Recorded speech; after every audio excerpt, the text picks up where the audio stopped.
everybody. It's looking promising for 3 live streams this week. I'm pretty excited about it. Let me turn my volume up. I know some people are having issues with the volume, especially in the replay.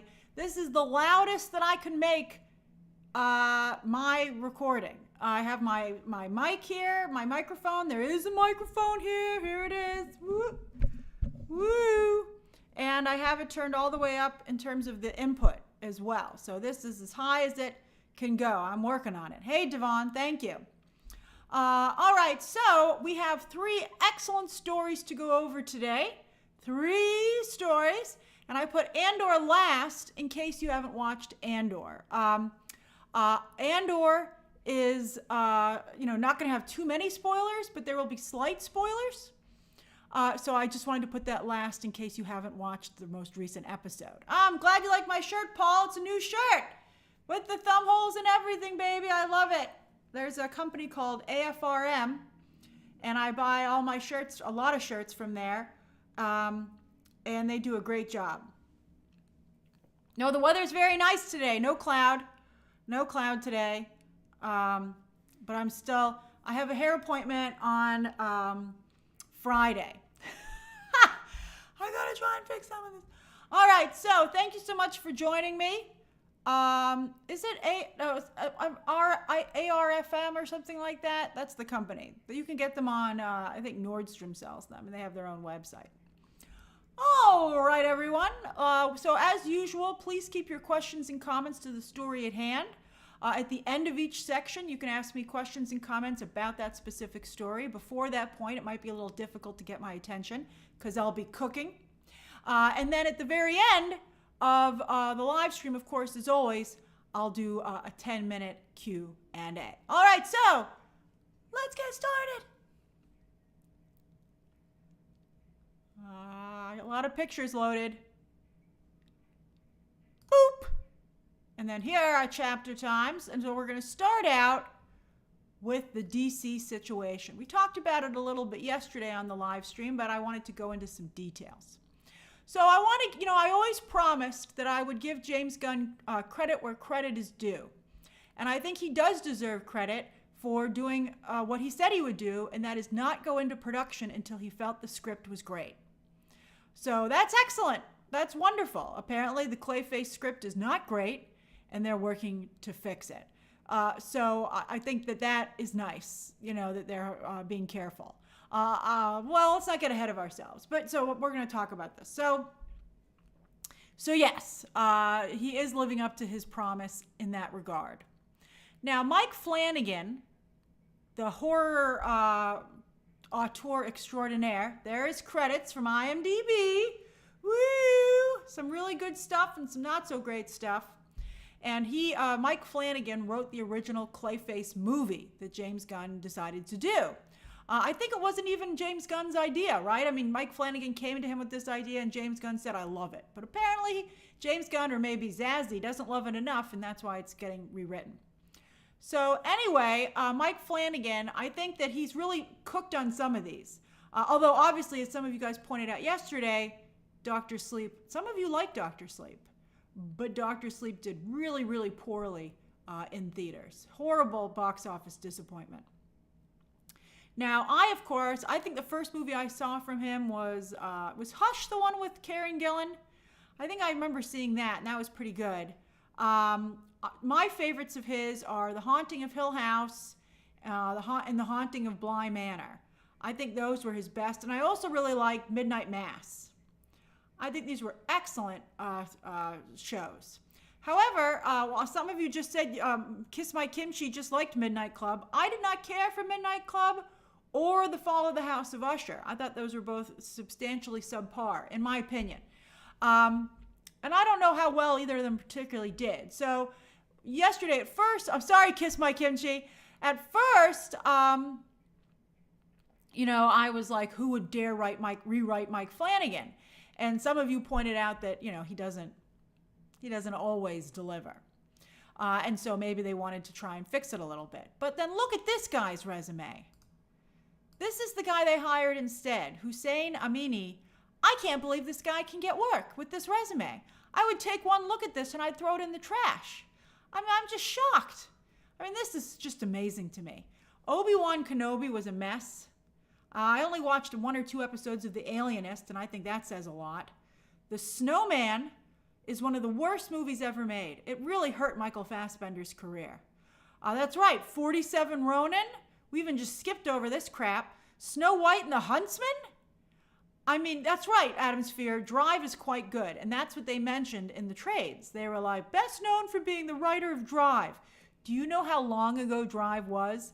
If you got to go that far back to this guy's resume to get a credit, which is pretty good, he should not be hired. So this is who's doing the rewrites. I mean, it's not like the guy who wrote Beef, who did rewrites on Thunderbolts and did a phenomenal job. I mean, I'm not really happy with who they've selected to do the rewrites.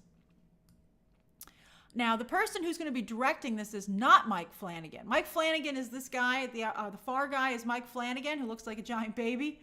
And then this guy next to him is Hussein Amini. But this is the guy who's directing. This is UK director James Watkins, who most recently redid Speak No Evil with James McAvoy. And I'm like, ooh, is James McAvoy going to be Clayface maybe? Maybe. That makes me feel like that maybe that might be the case. I got to tell you, I saw this movie. I did not think it was particularly noteworthy. I mean, it was fine. It looked good. But I wasn't at any time like, who directed this movie? So this is seeming more and more to me like just a standard horror film than something truly special. Now, I continue to feel, what's going on with Zazie here? Zazie, as I said when I talked about the Sergeant Rock cancellation, I feel that Zazie, even before Superman hits theaters, seems to have lost some confidence in James Gunn. And suddenly, James Gunn seems to have oversight. I'd be shocked if James Gunn hired Hussein Amini. I wonder who did hire Hussein Amini. Who would be so stupid? I mean, I don't know. Peter Safran has made some bad stuff over the years, but some good stuff. Mika, Sergeant Rock was, I believe, delayed. As in, like they're someday going to make Rian Johnson's Star Wars trilogy or Taika Waititi's Star Wars movie. But, or even Patty Jenkins claims that her Rogue Squadron is still on hold. So I think, and I don't know if it's for better or worse. Hey, thank you, Wes. I don't know if it's for better or worse to have this kind of oversight because remember, David Zaslav comes from the world of reality and live, reality TV. He actually said he didn't really like dramas because he felt they were too much money. So I get nervous about that kind of oversight over what James Gunn is doing. And, they should have hired an executive who would just be overseeing DC, not who would be so busy creating the content himself. Yeah, and I would agree with Poke. I don't even know why they're making a Clayface movie. So let's talk about that. So first off, you go, hey, man, what about this Penguin stuff where you're doing, and yes, I know that the Clayface movie is not supposed to take place in Matt Reeves' universe, even though Matt Reeves is a producer on it. Make it make sense.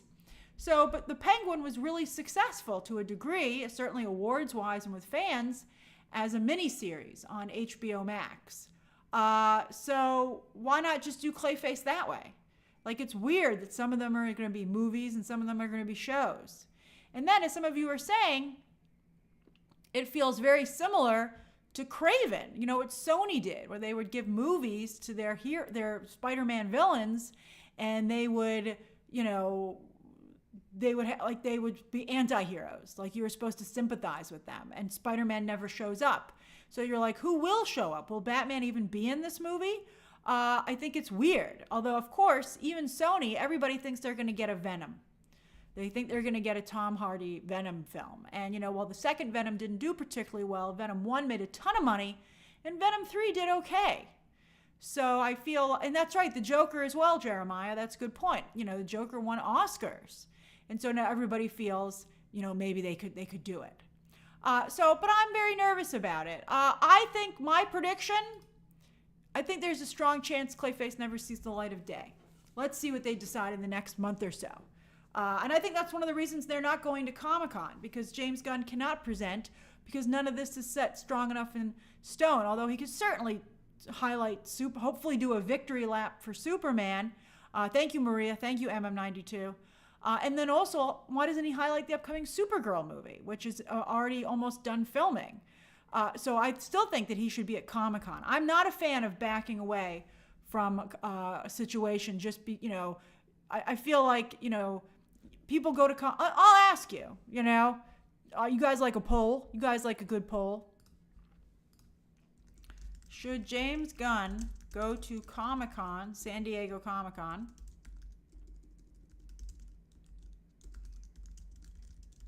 For DC this year? And then no, he's right to skip it.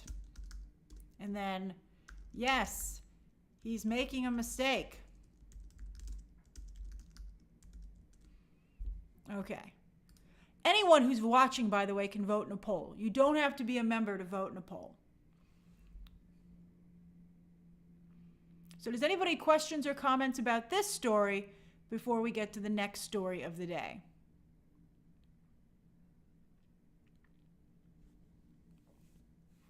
Apparently there's a Peacemaker trailer on Friday. Oh, Karaoke Ken. Comic-Con is at the end of July. It's the weekend that Fantastic Four comes out, and that's why they're releasing Fantastic Four then, just like in Deadpool and Wolverine released during Comic-Con last year. Hey, Brett. I'm glad you made the live stream. Wanda's attorney says, I miss when Marvel and DC would get scrappy at Comic-Con. It used to be so fun. Remember, we'd be like, who won? And darn it, sometimes DC won. And it's annoying that we don't have that competition still. It's like, get in there. Get in there. Josh Loves Movies says, I don't get why DC is skipping all these conventions. Well, to some degree, it's expensive to go to conventions. And conventions certainly haven't helped a lot of the Disney projects, right? Which still aren't performing well. But San Diego Comic-Con, you can take a helicopter from Los Angeles and it's a day trip. You can even drive. You don't have to. It's very inexpensive to go there.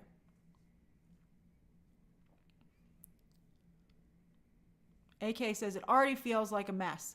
Nico, yes, Fandom was incredible. The first Fandom was good. Second Fandom sucked. But the first Fandom was incredible. It was just really amazing. And then Lloyd says, Grace, where will Clayface fit narratively into the DCEU films? Well, apparently he's going to be a James Gunn Batman villain, but it's just already ridiculously confusing.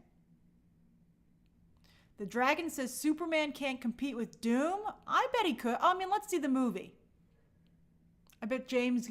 I think that Jason Momoa Lobos could.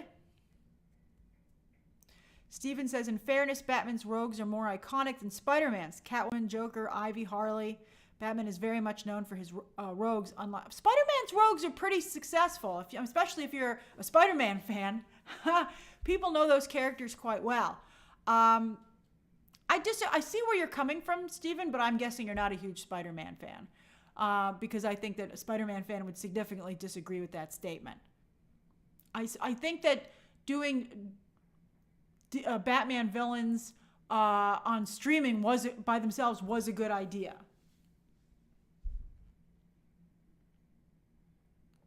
And that's right, Wanda's attorney. Clayface is not particularly popular. And I would imagine would be very expensive unless he's going to do all his shape-shifting off camera. In the dark, you'll just hear this squish, squish, squish. And he has a new face.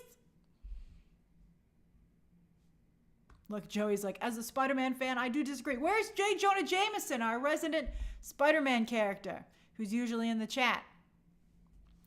All right, let me close. That's right. Wow, the poll is very definitive. Let's close it.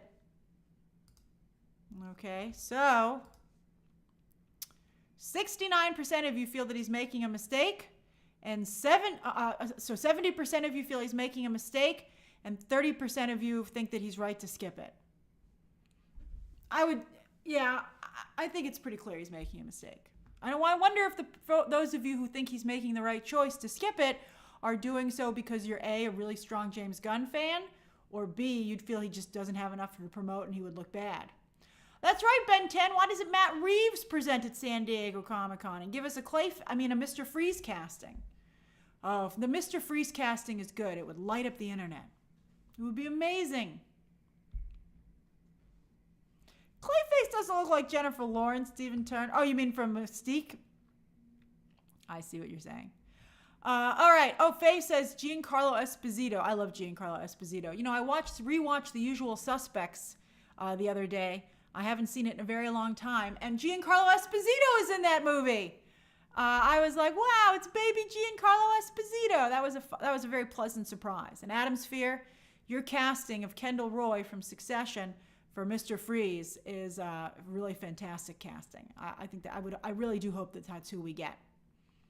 Oh, Usman just asked me who should be cast as Mr. Freeze. That's who. I think he would be phenomenal. And then X-Men Superfan says, do you think Wonder Woman's villains could be more scary? Batman fights people who are mental instability. Superman, humans and aliens. But Wonder Woman fights beasts and monsters. Yeah, she's a tough character to do. But I've seen a couple of writers do a very good job with her. I think that Greg Rucka did one of the best Wonder Woman runs I've ever seen. And I think that Tom King is doing not a bad job. I thought that his recent Wonder Woman and Hades story was a 2-issue story. It was pretty good. And then also, I think that Kelly Thompson's doing a pretty good job with Absolute Wonder Woman. I think Wonder Woman is a difficult character, but she can be done. It can be done. I wish they would pay more attention to the comics, which really, I think, provide that necessary roadmap. That's right, Ben 10. Why does anybody use Giganta? Armand brought it up. Giganta is really cool. If they had done Cheetah correctly, it would have been great. Circe is an incredible character. You know, all the gods, all the Greek gods, you know. I don't think that's something they didn't utilize enough with the Greek gods, you know, talking to a Wonder Woman being like, hey, what's up? Okay. Veronica Cale, Ben 10, she is an interesting character as well. And some people said Charlize Theron would be a good Veronica Cale. And I would agree with that. She's like a female Lex Luthor, basically. All right, let's get to the next story of the day. All right, let me move the arrow up here. Iamonon says, is Clayface going to be body horror? I'm not sure. I mean, nobody knows anything about the movie just yet. Let's see. Thank you, Ryan. I'm glad you like my new shirt, too. Pi says, Grace, what will Gunn do if Superman flops? Let's see what happens. Let's see if it does. It's going to be real bad if it flops, obviously. Okay, story number 2. Alrighty. Boop. All right. As they're saying, a whole new world is going to be opening up to Disney fans with this new park today announced for Abu Dhabi. And I didn't see a strong, I forgot to upload the picture of the park itself. Let me get that. I didn't see a big Aladdin land. And you would think that would be something that they would potentially do. Let me see if I have it. There it is. Woo! Wee! Let me give you a full picture there. There it is. And that clearly looks like Elsa's castle, maybe there in the middle. You know what my takeaway was when I saw this for the first time? Besides, I can't believe they're building a park in Abu Dhabi. We'll talk about that. But I was like, it looks real tiny. Doesn't this look like a small park to you? I mean, I guess that's supposed to give away the size of the structures because you can see the scale is actually that giant castle there in the middle is actually enormous. I guess maybe it's not that small and that stuff's actually that big. But that's right, KC. Abu Dhabi is very small. Let's talk about that. So I think that a number of people confuse, and I'm one of them, Dubai and Abu Dhabi. All right, so let's talk about, let's go through this. All right, so where's my arrow? I'll keep the park picture up while we talk so you can see it. Okay. So let me bring this down so I can better interact with it. Hold music. Do, do, do, do, do, do, do, do. All right. So today, early this morning at 8:30 a.m. Eastern Standard Time, before the stock market opened, Disney had its latest quarterly earnings report. Bob Iger got on the phone. He had some things to say. Not too much. Remember back in the day, they used to announce a lot of things, but they've slowed down a little bit. And they announced that they're going to build another theme park in Abu Dhabi. Now, this was very interesting because for a while now, fans have really wanted a new theme park, and people feel that Disney is under immense pressure from Universal, which you can see here.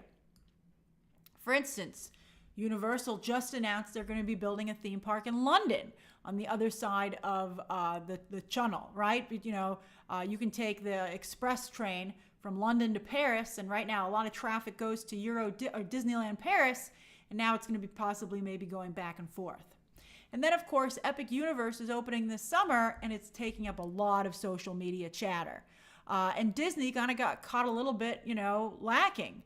They have a lot of things that they're working on, but, Epic Universe is an entirely brand new park with 5 whole new lands. And a lot of the times over the past few years, Disney is focused on building a ride that was somewhere else in a new park, so it's not totally a new debut. And then also reskinning rides. Disney has this shortcut where they'll take a popular old ride and they'll reskin it, much to the annoyance of people who were fans of the original. And it also doesn't feel quite as new, whereas Universal is debuting something that is 100% new. Then a lot of people have been saying that Disney World has become, the theme park in Orlando has become overcrowded. They have 4 theme parks: Magic Kingdom, Epcot, Hollywood Studios, and then Animal Kingdom, although Animal Kingdom is pretty small and doesn't really operate in the evening. However, people have said you really need a 5th gate there. I mean, Disney owns an entire chunk of land in Florida, correcting the mistake they made in California where they only bought a smaller theme park, a smaller space. But they have the land to expand in Florida. And so a lot of people felt they should build a 5th gate. But instead, they're building a theme park in Abu Dhabi. Now, Abu Dhabi, of course, is a tourist destination, but so is Dubai. So let's discuss the difference between these two places. So Dubai is really, I think, the more famous of the two. Dubai is very famous. It is a stunning city. It's one of the Apple screensavers, and every time I see it come up on my screensaver, I'm like, I can't believe that's a real place. That's incredible. And also, it's one of the tallest buildings in the world, which Tom Cruise and many other celebrities have climbed. They just recently went there on The Amazing Race, and I must tell you, it was absolutely stunning from top to bottom. Now, there's also Abu Dhabi, which, as you can see, is significantly smaller. Not just the photo, but the place. We'll make it a little bigger for this right now. It seems to have a lot more water, and it seems to be a lot more of a resort than a city. Very, very different. All right, so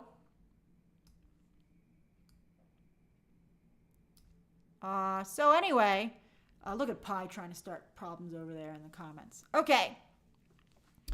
So, I will point out that, while these are very popular tourist destinations, people do run into a little bit of trouble there, particularly Dubai. Not Abu Dhabi, but Dubai. Dubai has some people who are scammers, and you hear a number of stories about tourists kind of getting caught up in a scam and not being able to leave the country. And it becomes very problematic for them. So I've seen a number of headlines about that. And then, of course, with Abu Dhabi, I haven't seen as much with that situation in terms of scams, but there are significant issues with women's rights and LGBTQ rights, which is its own section at the bottom. But I will say here that that's right, Mika says you're not supposed to have any public displays of affection. You can't hug or kiss in public even. And then also, for instance, in both these places, you have to be respectful of the Muslim holidays. For instance, I remember reading, and I double-checked it to talk about it today, that, for Ramadan, you're not supposed to eat during Ramadan. And that's right. Nobody can kiss or hug any couple of any sexuality, but apparently you can hold hands, Eric says. However, like, for instance, you're supposed to fast during Ramadan, and it's in fact frowned upon even tourists eating in public at that time. You're supposed to eat in private. So I'm not quite sure how the theme park would handle that. And I hope, that they at least inform potential tourists of the behavior that is expected of them when they book their reservations so that they can be respectful and know what's going to be expected of them. These are, it's a very different kind of experience than when people travel to most places in the world. Desert Night says you can eat during Ramadan in public in Dubai. That's interesting. I mean, I've seen conflicting reports. However, I have not actually been there myself. So, I think you got to be careful.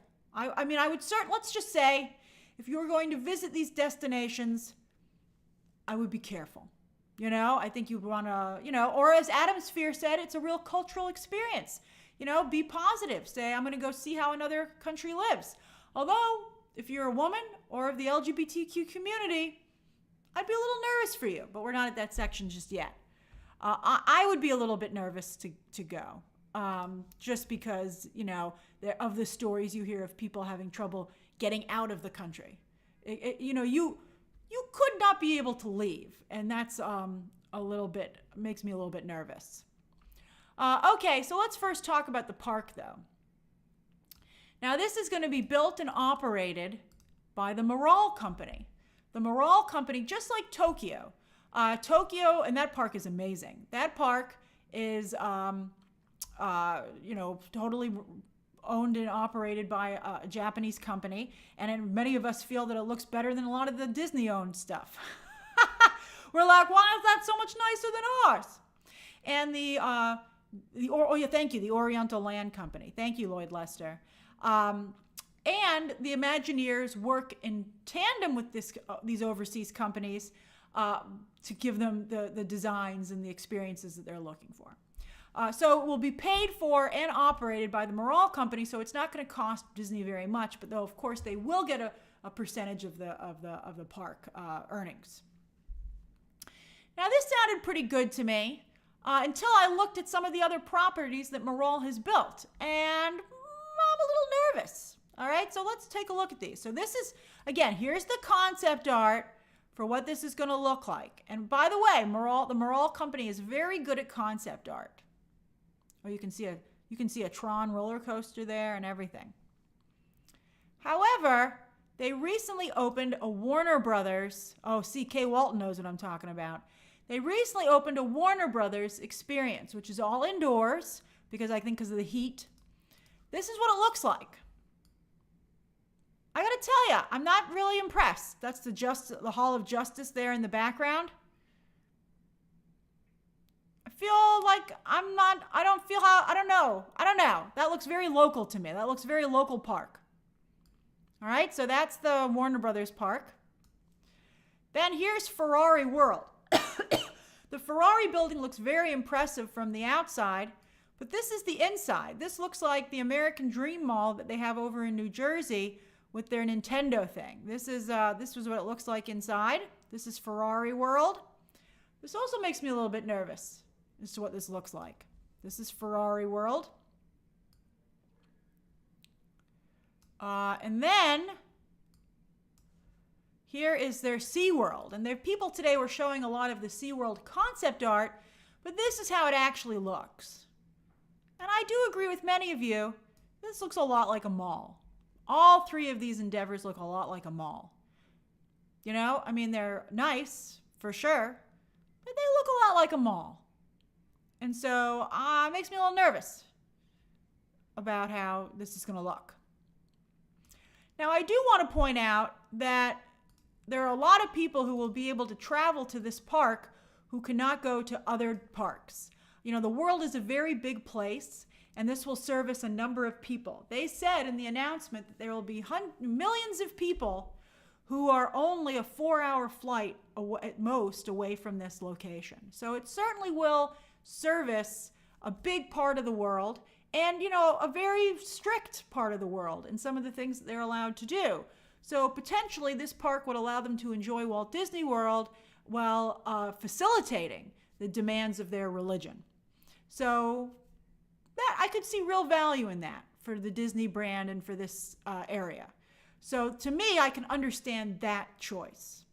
However, we're going to talk about it. We're going to go there. Okay, let me just bring the park up again. But I really want to talk about LGBTQ and women's rights. They're pretty bad in this region. And it surprises me that a company, Disney in particular, which relies so heavily on not just women, but particularly the LGBTQ community to create the Disney magic that they're selling, that they would form a partnership with a company in a world where it's illegal to be gay, to be LGBTQ. It's illegal. I mean, apparently they turn a blind eye for tourists as long as you're not too obvious about it. But, who knows, someone might change their mind because on paper it's illegal. And that would make me, for anybody I knew from the LGBTQ community, it would make me very nervous for them. And it would make me nervous. I would be like, I don't really know if it's worth the risk because they have the right to put you in jail. They say they're not going to do it, but they would have the right to. I mean, you're entering a country where on paper it's illegal to be yourself. And I would worry about being a woman. I was looking into the rights of women in Abu Dhabi, and they said, women have a lot of rights here, but in some cases you do need the approval of your guardian to do certain things. And that made me very nervous. I was like, what? Who would you think is my guardian? And, I'm very opinionated, as many of you know. If I have a strong opinion, am I going to get in trouble? And I do know, for instance, also women are expected to cover up their shoulders and their knees. You can't wear shorts or have your shoulders bare, no matter how hot it is, in Abu Dhabi. And I think that picture right there says it a lot.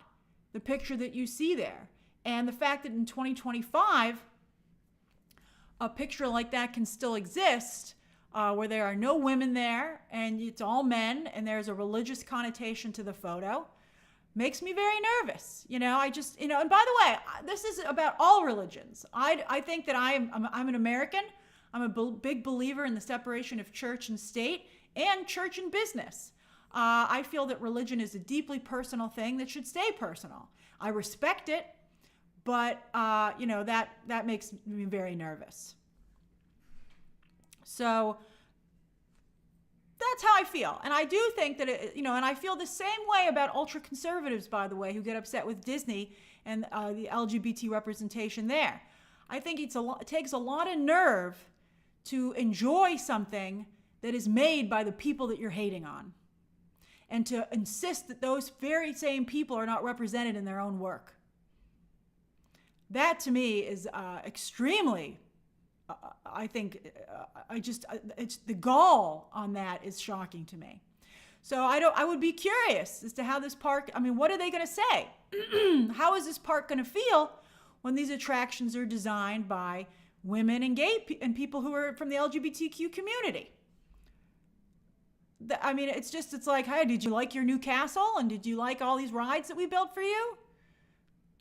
Well, what do you think about that? Would that maybe at least change your mind about those individuals? I would hope. I see a similar problem to Disney wanting to under Ron DeSantis's Florida, with that bill that was passed, forcing families to move to Florida. I see a similar situation. Hey, Nadia.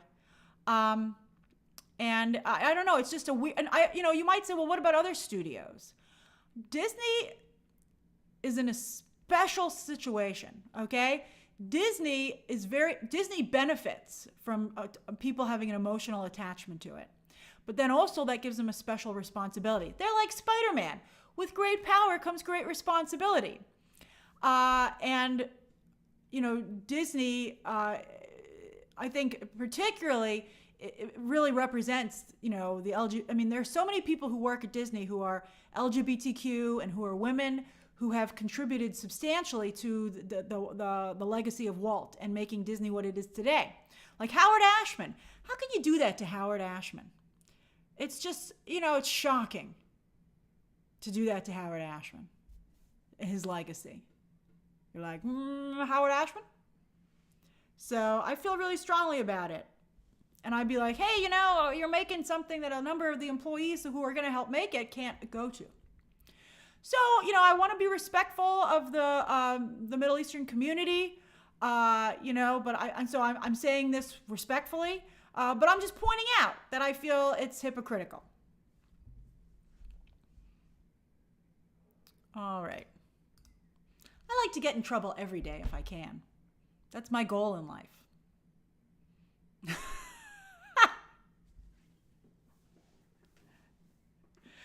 I can't, the news cycle's doing a number on me, man. I'm like, why can't we just talk about happy stuff?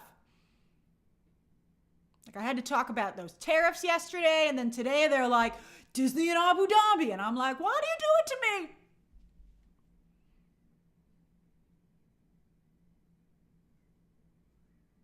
Thanks, guys. I appreciate your support.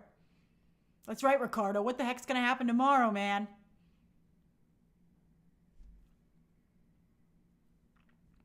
So does anybody have questions or comments about this? Oh, thanks, Silver Scale. I try to be really fair and honest, you know? Oh, I love you guys too, Matthew. African Children Media says, don't you think Disney will vet Imagineers to go to Abu Dhabi? That's so horrible, you know? I remember hearing, back in the day, there were stories about, I don't even want to get into it.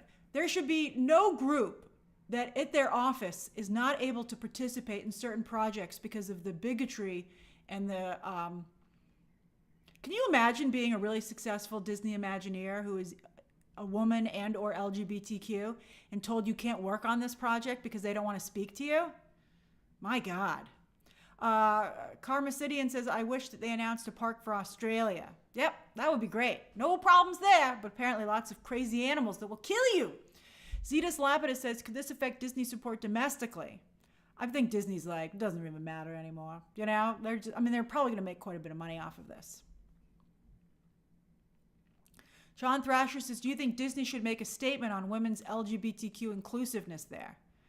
I think they're just going to ignore it. If they cared about it, they wouldn't have made the park. I mean, they could have picked a region that was a little bit more friendly and then just had people from this region travel to there.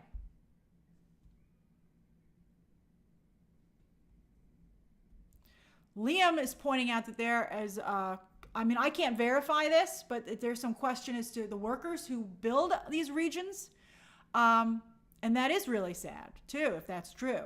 Although, of course, Bob Iger let people sleep in their cars in the parking lot at Disney because they weren't paying them a living wage. And I can't believe that anybody wouldn't say, like, is this true? Are there really cast members sleeping in their cars in the parking lot? And anyone who isn't immediately appalled by that and rectifies the situation, that's crazy, man. I'd be like, we can't have that. Let's see here. Floppy Disk Channel says, how can Trump tariff this to make the park in America? Now you're all into tariffs. All right. Wes says, when we eventually get an LGBT lead in a movie, that won't even get into the park. Yeah, it wouldn't. A lot of people pointed out that a number of the cast members are LGBTQ. Blue Protest says, how do you see this move after Disney v. DeSantis? I don't know how to see it because it's like the similar same thing, but like on an even higher level. Oh, Andrew says this already has happened to somebody they know at Disney. I mean, again, that's hyperbole. I mean, Andrew, I believe you, but I can't verify it. But that is horrible if true. I hope, that's so sad. I feel very bad for your friend. That's shocking. Like, I can't believe that somebody at Disney would be like, am I really going to tell this to one of my coworkers that they can't be on this project? And Steven says, Disney already feels like they're leaning more conservative after the election. I think, Bob Iger, let's just see. I think, I wouldn't go around picking fights, but I wouldn't go around like doing this either. I don't want to pick fights with anybody.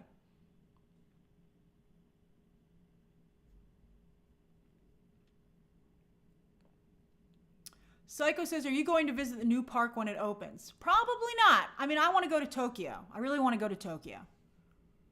That's where I'd like to go. Chico, there was no talk of an opening date for this park.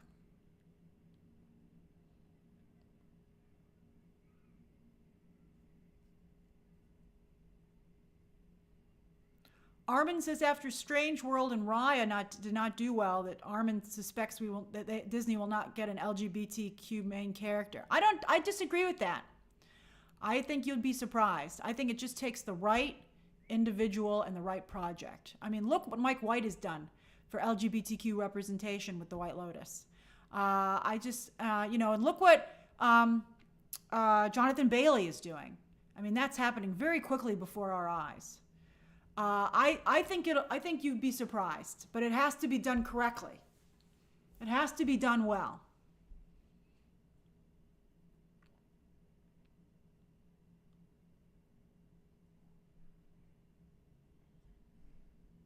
That's right, Chico. Ryan Murphy, of course, as well.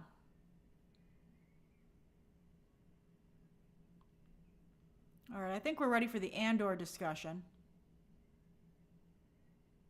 Ricardo says, when will it be in a blockbuster film, though? I think Jonathan Bailey being in these big movies, not necessarily playing gay characters, but as a gay actor, is a very big step forward.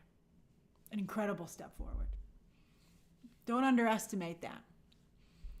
Okay, so let's get to the next story. Okay, let's get to Andor. All right. That's right. Boom, baby. Let's talk about Andor. Oh, wow. I got to tell you, it was pretty good last night, I must say. So I do think that it was a very slow build to get here. And I tweeted about that last night.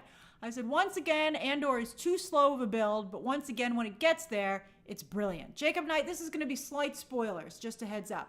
This is going to be a slight spoiler situation.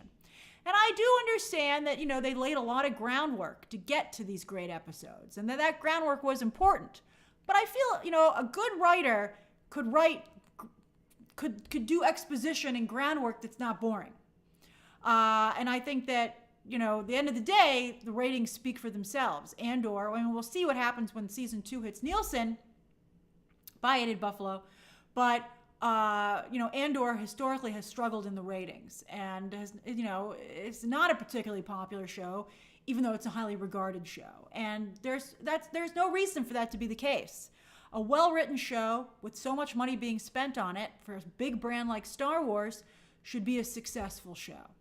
I agree with Adam's fear. I am both satisfied and unsatisfied. I would say that when Andor, just like season 1, when Andor is good, it's really good. But I would say probably 50% of the time, once again, it's boring. Now, there was something that someone told me when I was starting out, when I was in school, on how to write a paper. And it was very good advice. And it was, you have to really hook your audience at the beginning to make sure they stick around for the end. It's the same way when telling a story. I can't tell you how many times someone has told me a story that's so boring that I'm checked out and I'm not paying attention to it. And then at the end, they say something really interesting and I go, oh man, this was a good story. I should have paid attention the whole time. You got to let people know up front that you're telling them something worth paying attention to. And Tony Gilroy, I do not believe, understands that. And I have to point out to you that Tony Gilroy, outside of Rogue One, has struggled as a writer for films. His films have not done great because this is a problem, an ongoing problem that he has. I do feel that the show is brilliant, and as M says, M says I don't think a lack of action always equals boring. That's true, but I think when you have a property like Star Wars, people expect some action. But I think that sometimes someone said it was Star Wars C-SPAN, and I would agree with that. Sometimes it feels very much like you're watching Star Wars C-SPAN. I think something can be edge of your seat without action, but I do not believe that that's what Andor is, and a lot of the time. But you need action sequences. I told you when I was writing my comic book, I put sex, violence, and action on my outline whenever I was working to make sure that was in each issue. And I wish that somebody would say that to Tony Gilroy and say, you need to make sure that every episode has an action sequence, has a water cooler moment and stuff like that. It's hard to go to the water cooler and say, did you see the rebellion or the escape of that senator on Andor? I mean, some people will be like, heck yeah, I did. But it's a little bit of a harder sell. Hey, Jay. Adam's Fear, you're right. House of the Dragon and Game of Thrones, when good, is very good at this. And by the way, House of the Dragon and Game of Thrones is what inspired my own outline highlights about what each episode or issue should have.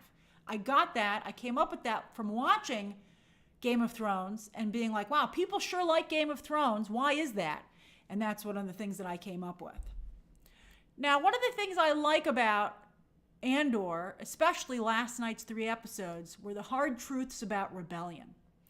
And I do wonder how many people watching Andor realize how critical the show is, not just of like the establishment, but of rebellions as well.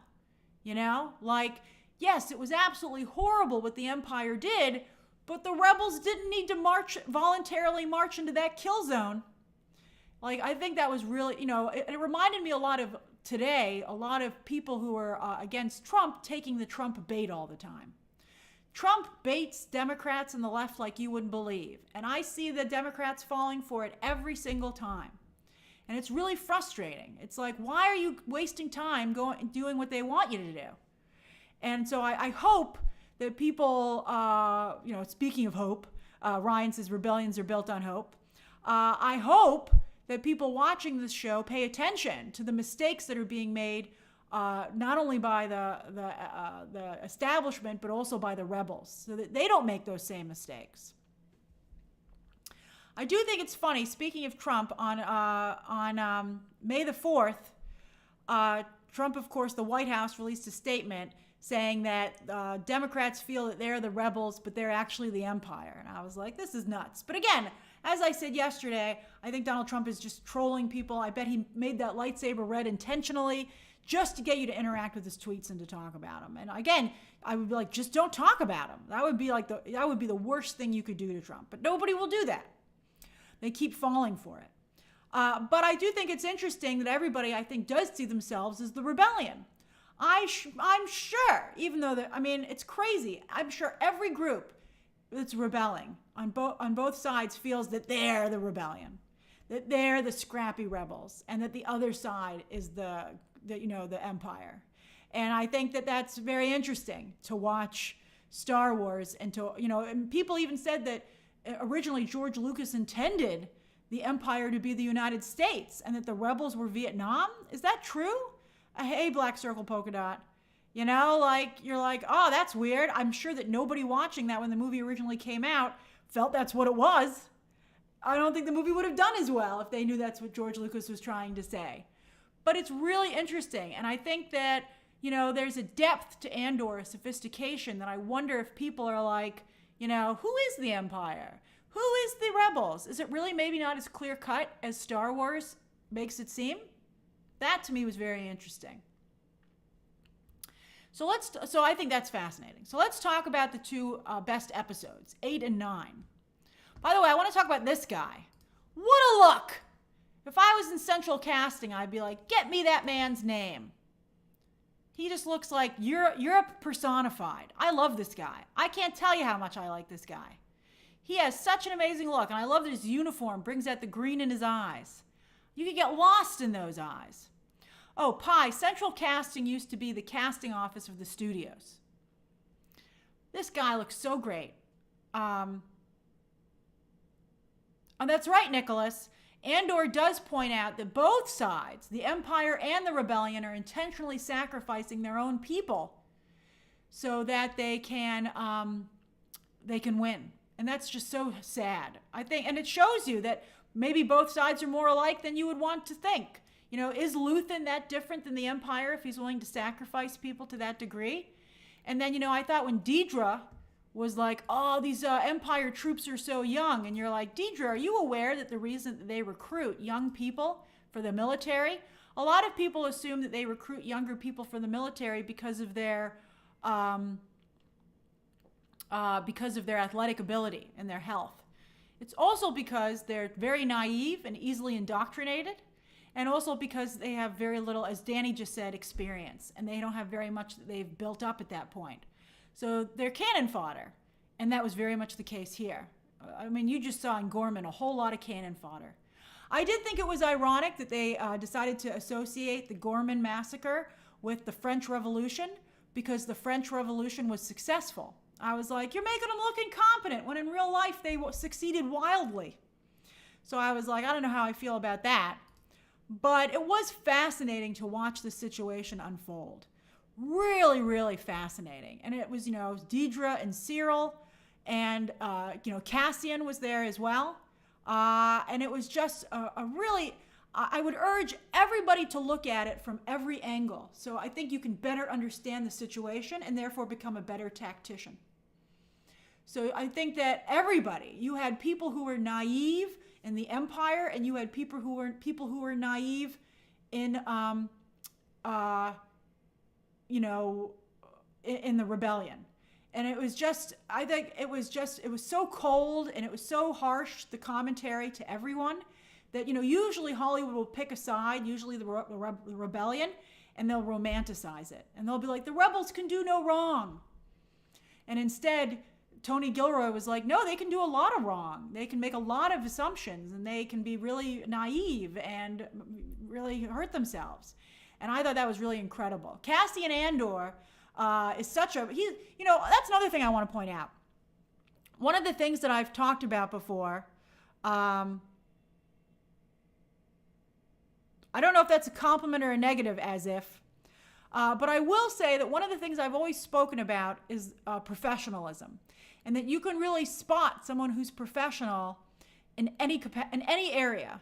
The difference between an amateur and a professional is considerable. Amateurs always like to believe in the myth of natural ability, and natural ability is a factor, but nothing is on the level of experience and professionalism. And to see the comparison of amateur rebels to a professional rebel like Cassian Andor, I thought was really incredible to watch. And I thought that was amazing. One of the best parts of last night, in my opinion, that Cassian really does know what he's doing. And that's right, Pi. There seemed to be a lack of professional. That's because we live in a world where everybody can claim that they're a professional on social media, and everybody just believes them instead of them having to demonstrate it. But yeah, I just thought that, Cassian I think really continues to be a wonderful character. So I liked this episode a lot. I really, really liked it. I thought it was it was an incredible thing to see unfold. Then the next episode, episode 9, was Mon Mothma's famous speech about the massacre on Gorman, and then also her having to, her having to flee and finally get to Yavin, where you see her in the original movies. In the original movies, Mon Mothma isn't in the Senate, she's with the rebellion. And it was really cool, and it was a real building in Spain, by the way. They filmed at a real building in Spain, which is just stunning architecture. Although Gorman, they built themselves. What an incredible expense that they spent on this show. And she had thumb holes, by the way. I noticed her thumb holes. I was like, I like your outfit there, Mon Mothma. You look fantastic. But I just thought that this was really an incredible episode. There were a lot of twists and turns. This was thrilling, the way they showed her getting out of there. Just the ability to get her out of a building, I thought was really, really cool. And the fact that there were spies everywhere, not only for the rebellion, but for the Empire as well. And how they had to operate around that without making a scene. Neither side wanted to make a scene. One thing I would have liked to have seen, speaking of seeing things, would have been seeing Mon Mothma's family reacting to what happens. Her husband, they've spent so much time, particularly on night 1, the first 3 episodes, of chronicling her relationship with her husband and her daughter, and how both of them really underestimated her and thought very little of her because they didn't know about the double life she was leading. I would have really liked, maybe we'll see that in the final night next week, but I really would have liked to have seen, you think they were killed, Em? You think the Empire killed them? I'd be interested to know if that was true. That would be fascinating. I don't know if Mon Mothma would have done the things that she did. Maybe they would have to speak out against her. That'll be interesting to see that development. But yeah, I just thought that was really an absolutely incredible episode as well. Then, the other thing that I wanted to say is that at the end of episode 9, 2 interesting things happened. All right, that's right, Adam Sphere. There's one more night. I was like, I'm getting really tired of people being mean. I saw a real correlation between Joel and Cassian. And I felt very sorry for both of them. I was like, oh, you made me feel bad for Joel again. And I felt very bad for Cassian. Both played, by the way, by, very charismatic Latino actors. But these are two men who really get stuff done. And they make the hard calls, and they're willing, but yet other groups are using them as weapons and not even thinking about them as people. And I just felt really, really bad. Yeah, that's right. I felt what Bix did to him was unforgivable. I'm not going to give it away, but I felt what Bix did to Cassian was horrible. I felt really bad for him. I thought it was just awful that she treated him that way. But yeah, I thought the similarities to these two men being not thought of as people and their personal choices and that they'd made being ignored and stopped from being able to be done was horrible. I just thought it was really bad. And I really wanted to save both of them. All right, then. Oh, that's right. They both were from Narcos, Doc Hayes. And then, last thing, we finally had K2SO showing up. K2SO. There he is. He's not here totally. He just I'm like, how is there not more K2SO on this show? But K2SO is kind of here. He's obviously going to be very heavily used next week. And I mean, I don't want to give spoilers away, but I thought that I just really didn't like what Bix did. But anyway, K2SO finally came online as the K2SO we all know and love. And I will say that the way that these droids were used during the Gorman massacre was shocking. I thought that they were used, they were very effective in a horrific way. And to rehabilitate something like that, you can see why, Cassian's not always very nice to him because of who K2SO really is. And it also makes who K2SO becomes even more incredible, and the sacrifice that he, of course, ends up making in Rogue One. But you know what I realized? K2SO acts and talks a little bit like Stewie. I was like, wow, I never noticed that before, but they have the same kind of quasi-British Rex Harrison accent. And I just thought that was really funny. And they're both, they have very similar demeanor and the way they conduct themselves. I just thought that was very funny. That's right, K2SO is basically a Terminator meets Stewie. And I thought that was very funny. All right, does anybody have any questions or comments about the Andor episodes last night before we get to the Q&A?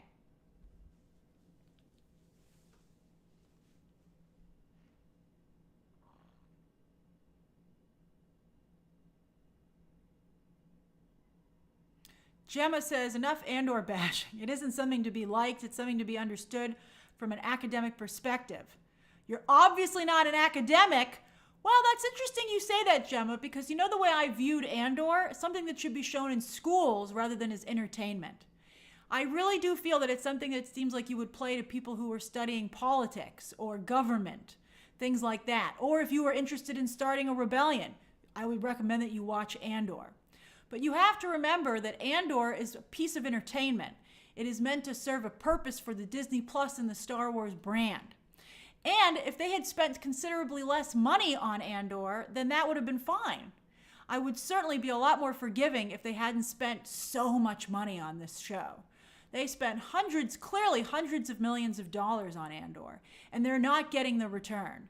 So I'm glad that you feel it's academic, because it really is a donation. It's they can't do the tax write-off, but, I think that, I'm glad you feel so passionate about the show, but what backs me up is the total lack of viewership. Maybe we'll get a pleasant surprise when it finally hits Nielsen. I think maybe there's a chance this 3 episodes at a time drop will benefit them. But Andor, very few people are covering it on YouTube, as I'm sure you might have noticed, Gemma, because nobody's interested in watching that coverage. And so, as I was tweeting last night, wouldn't you want your wonderful message to be heard? If you feel Andor is so great, are you just going to sit there on the sinking ship and be like, everyone's a Philistine? Well, right? Like, wouldn't you want it to be celebrated and well received and to be popular? You know, you want your message to get out. But I'm glad that you were so into this, Gemma, that you paid £5 to stand up for Andor.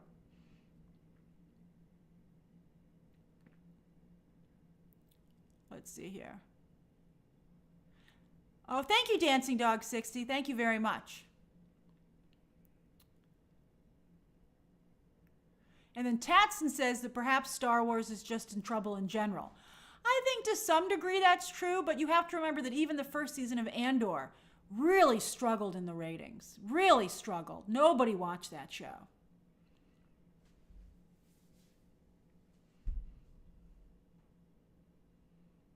Let's see here. I would say it's similar. You know, I feel one of the problems that really hurts the rebellion in Star Wars is that we all know from the Disney trilogy that the rebellion was unsuccessful, and that the First Order rose, and that the rebels have no idea what they're doing. And I think that's very damaging as well.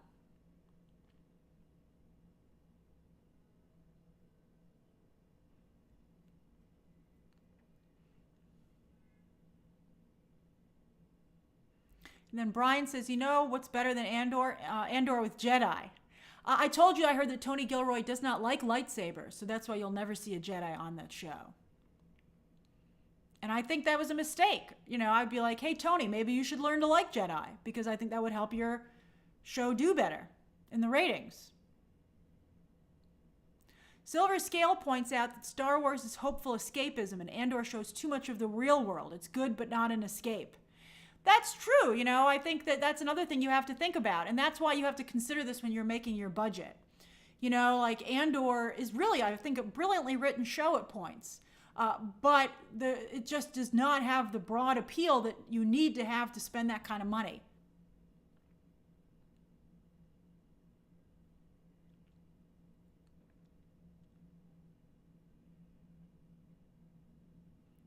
Davy B. Jones says, but there's no need to have more action. I think the biggest problem with season 2 is that episodes 4 through 6 are too slow.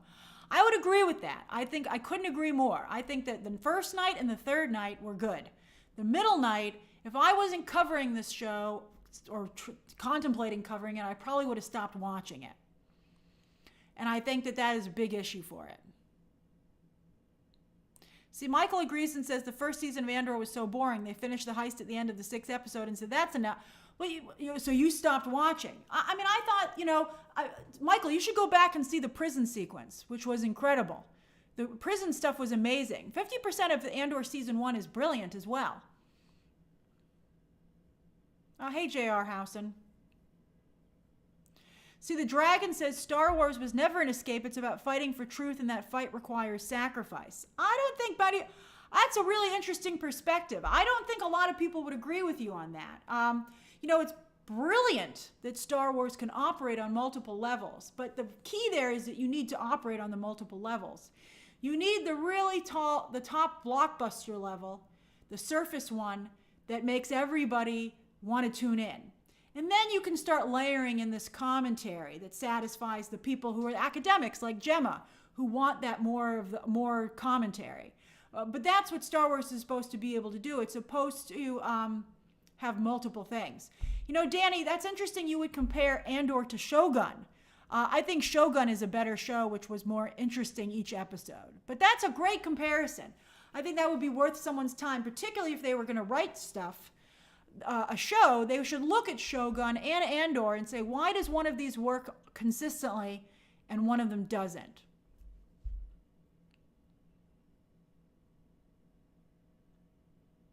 That's funny that Zero says, I think Andor is perfect Star Wars for adults.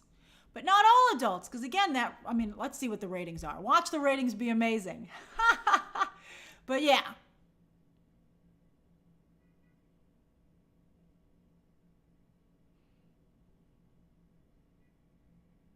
Oh, see, Dane's fiance didn't like Shogun. It's interesting. Yeah, it's interesting.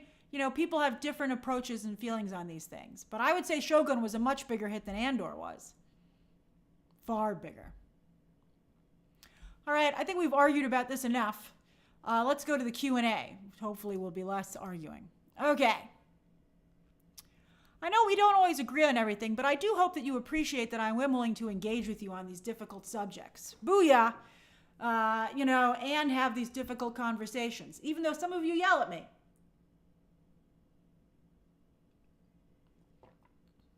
Okay. Dan, I did hear the rumblings that there's supposed to be some kind of Marvel announcement tomorrow about Doomsday. I checked with my sources. None of them have heard anything. That doesn't necessarily mean it's not true. This is all based on Brie Larson saying a new phase of her life is going to start on Thursday. And you guys are just assuming that it's Marvel related. So let's see. I mean, I'll certainly keep an eye on it. It might be some kind of Marvel announcement tomorrow, but I have not. My sources had heard about the first Doomsday announcement. They did not hear the second one. So I think it's probably not going to happen, but I can't say for sure.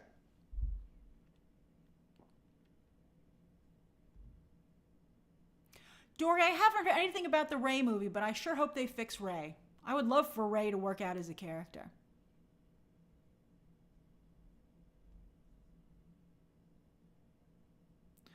I don't know how to get rid of a migraine. I'm so sorry to hear that you're suffering from one. I heard sometimes lying in the dark with a cold compress, maybe?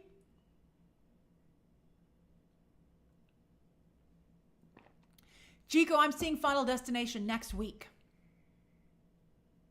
Oh, Elliot, what Wonder Woman comics would I recommend? I like the new Tom King. And also I would recommend that Greg Rucka run that he did recently.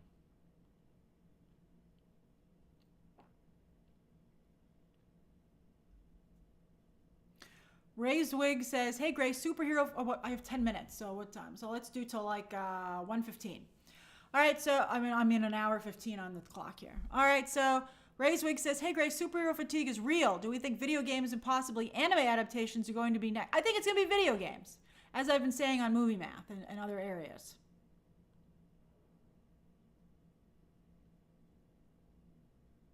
That's right, Dre Robinson. Absolute Wonder Woman is also a good read as well. Faye says, apparently Marvel is dialing back on Disney Plus shows. Do you think Disney Plus was a mistake? It seems like it has not worked for the MCU or Star. Well, it's kept Star Wars going, at least for a little while, until they kind of messed that up a little bit too. But remember, The Mandalorian was super popular when it started. I think Disney Plus, it's a difficult call. It is making quite a bit of money for Disney, with the subscriptions. But I think it is hurting the brands and the theatrical. So we'll see what they decide to do. I do think it's been a very double-edged sword for the Disney company.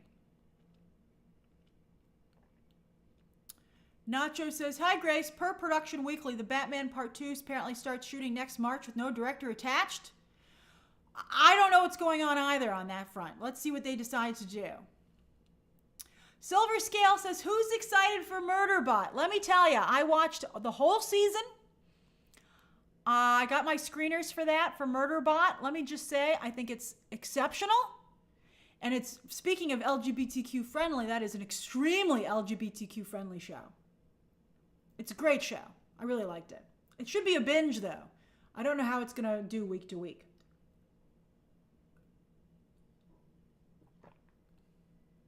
Rodney, I don't know about I Know What You Did Last Summer. I have to see.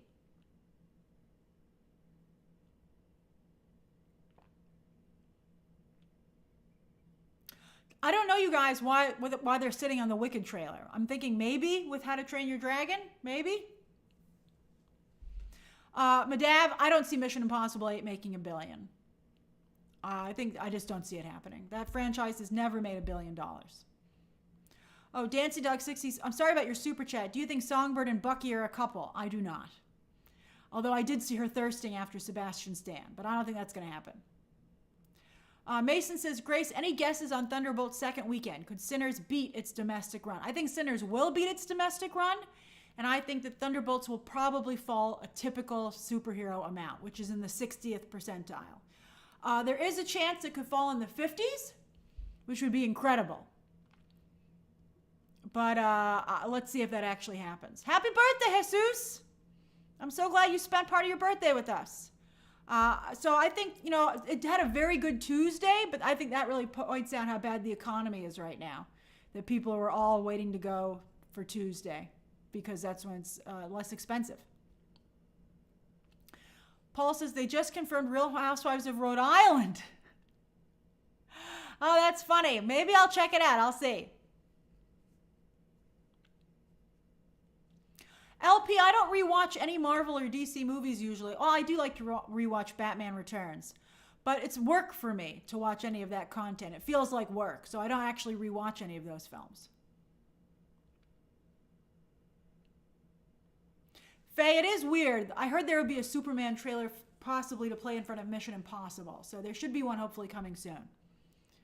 No, Mika, I'm not going to review Poker Face Season 2.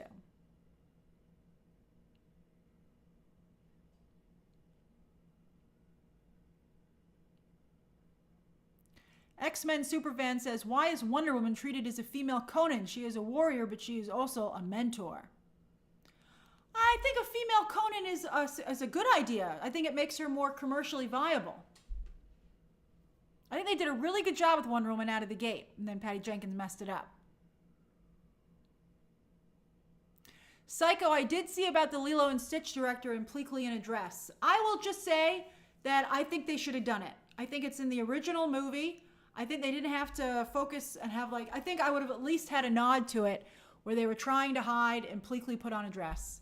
And I just want to point out to you that not only is it in the original movie, but the movie that broke the Hays Code on Hollywood was Some Like It Hot, where of course Tony Curtis and Jack Lemmon were, disguised as women to escape the mob. And they also, that if you rewatch that movie, Some Like It Hot, there's very strong, gay representation in the Jack Lemmon character.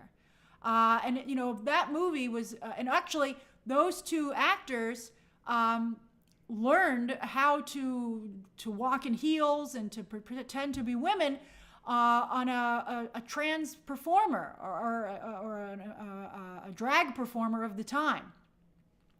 That's really fascinating to me. And they made Some Like It Hot. The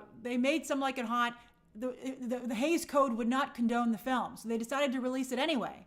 And it was such a big hit that showed Hollywood they didn't need to follow the Hays Code. And I just want to point out to you that when that movie came out, the general public was not shocked or they didn't boycott the movie. They loved it. The general public went to see Some Like It Hot. They thought it was hilarious. It was a huge hit. And so I think that Hollywood should give general audiences a little more credit. And I think that Pleakley should have had that sequence. I would have done it. Wiki Nomad says, my hair question. My hair is about neck length and the humidity is killing me. Do you have a treatment? I'm struggling with it too, Wiki Nomad. I'm not sure what to do. That's right, Dancing Dog 60. The end of Nobody's Perfect the end of Some Like It Hot is incredible. That's right, Nacho Flores. Marilyn Monroe was in there. And I think you're right about balance. And, that's why you have to wear your creative and your business hat. That's a good point. You put out this really fantastic movie with a very strong, gay commentary on the undercurrent. And you put Marilyn Monroe in there to balance it out. And everybody loves it. By the way, the dresses on Marilyn Monroe in that movie, whew! She was barely wearing a dress, man, the way they were designed. I was like, no wonder the Hays Code wouldn't touch this movie. Let's see here. That's right about Rope as well. You're right, Kay Walton. And to this day, I believe that Jimmy Stewart has no idea of the subtext of that film, although I do believe the two main actors do.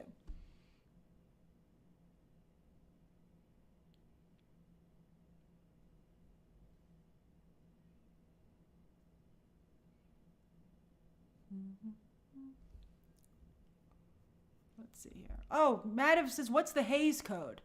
Well, back in the day, there was the Hays Code, and it was a rules that you had to follow for any movie to get released from Hollywood. And they had a lot of very rules about the villain could never win. Actually, I remember seeing recently somebody did a spoof of it back in the day of all the things you couldn't do in the Hays Code in one photo. You know, it was really interesting. You should look it up. But you know, it really it really controlled the movie industry and the stories it could tell for decades. And it was Some Like It Hot that broke that code. Vertigo Dream says, me and my boyfriend love what you do. Thank you. We're Bat fans, but we were raised with Spider-Man objectively in the comics. Batman's allies and rogues have been able to carry their own series, you know, more material to draw from. Maybe a little bit. You know, I do think Spider-Man's villains are pretty good. I think you're making trouble there, Black Circle Polka Dot, but as long as you want to pay $2 to do it, I guess we'll just let you go because you're being subversive. So anyway, or discreet, I guess is the better term. I think Spider-Man villains are very good. I wish they would do the Sinister Six.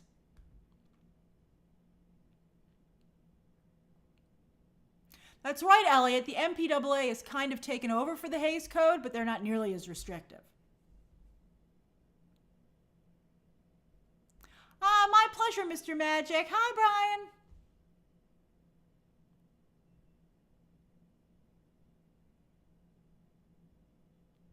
That's right, Marnique. Where is Black Cat in a Spider-Man movie? Everybody's been pretty clear that that's what they want. All right, we've reached the end of the Q&A section. Thank you so much for joining me for today's live. I had a wonderful time talking to you, as always. X-Men Superfan says, what villain would you use for James Gunn's Wonder Woman? Circe, and I would bring them all in. Giganta, I'd have all the villains. All right, everybody, have a wonderful rest of your day. I'll see you tomorrow. I'll be reacting to the Conjuring trailer as well tomorrow. And then I have a video set for Friday as well. But tomorrow is the last live stream of the week.